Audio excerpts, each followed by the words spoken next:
Tottenham Hotspur went to Athens on Wednesday to open their account in the new Champions League season.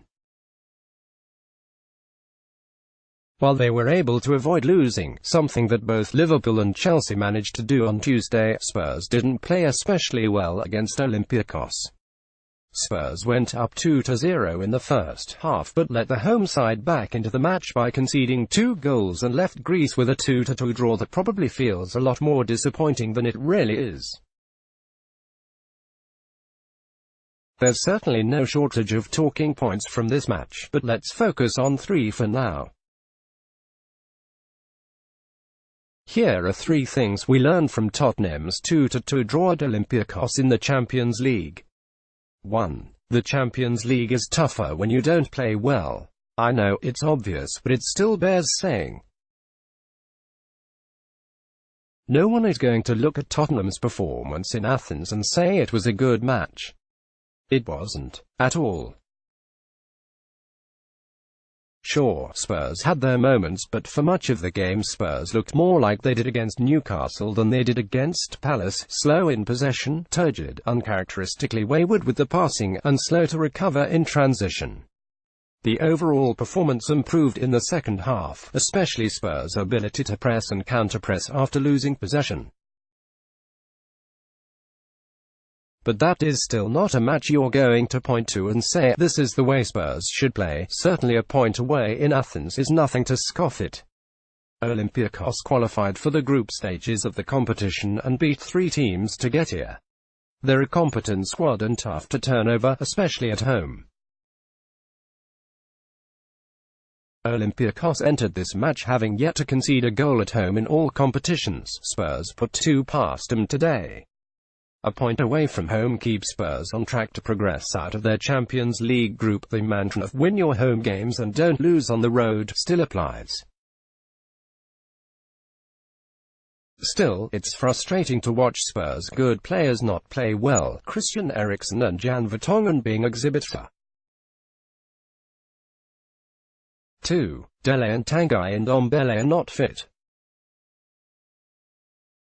I was especially excited to see Tanguy and Ndombele and Dele back starting and playing significant minutes after their respective injuries at the start of the season, but the reality was that neither looked like they're anything close to peak fitness.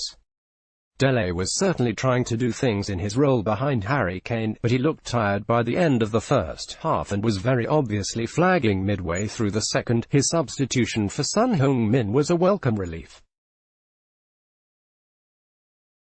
Ndombele also struggled, and when he came off at the hour mark he looked like he was about ready to keel over. Tanguy also didn't play especially well, but it's hard to say whether that was fitness-related, an unfavourable pairing with Harry Winks, or both. I don't think there's much cause for concern for either player at this point. They're clearly shaking off rust and there will be numerous opportunities for match minutes in the upcoming days. But Spurs will need them healthy and at peak performance this season if they are going to have success. Based on this match, they both have a ways to go. 3. Davinson Sanchez is still not a right back. Mauricio Pochettino promised Spurs fans rotation for this match, and we got it. Mauricio Pochettino left Danny Rose.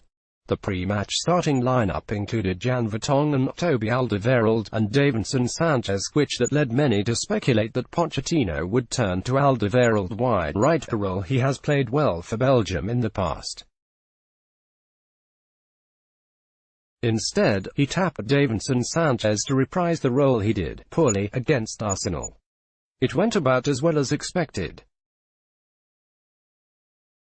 Sanchez looked way out of his depth again when asked to play out of position, though it should be noted that he improved when asked to play more conservatively in the second half. It's not his fault, really. Sanchez looked pretty good when asked to do central defendery things and bad when asked to do right-backy things, which makes a lot of sense, since he's not a right back. Still, it's curious that Poch decided to go back to this particular well when Eric Dier is still languishing on the bench and KWP presumably fit enough for at least a cameo.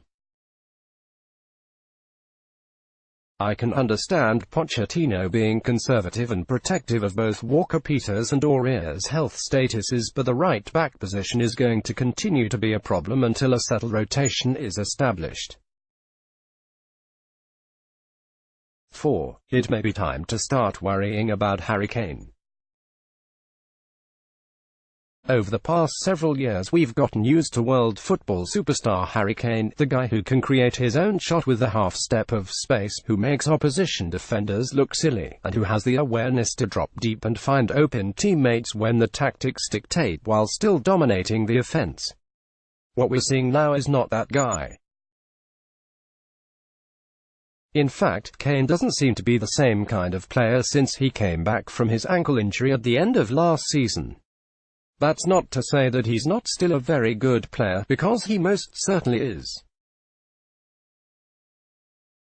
Even last season an injury-ravaged Kane averaged 0.6 xG/XA, 90, more than a goal or assist every other match, a pretty good statistic for not Harry Kane. The problem is we're expecting Harry Kane, not Harry Kane, and at least this season something definitely seems off. Against Olympiacos, Kane had just 4 shots, 3 in the second half, 2 of them blocked, and 1 of them his penalty. 4 days earlier against Crystal Palace he had just 1 shot in a 4-0 win. The concern is that thanks to his frequent ankle injuries Kane may have lost a half-step of pace or a touch of his explosive mobility that made him so dangerous earlier in his career. If so, that takes him down from a legitimate world-class striker to merely a very good striker. That's still good, but considering how important Kane is to Tottenham's offence, it's also worrisome. It's too early to make sweeping generalisations yet. Kane looked good for England over the international break and has had matches for Spurs already this season where he looks more like his old self. And to be fair, Kane looked a lot more Harry Kane in the last 20 minutes of the Olympiacos match.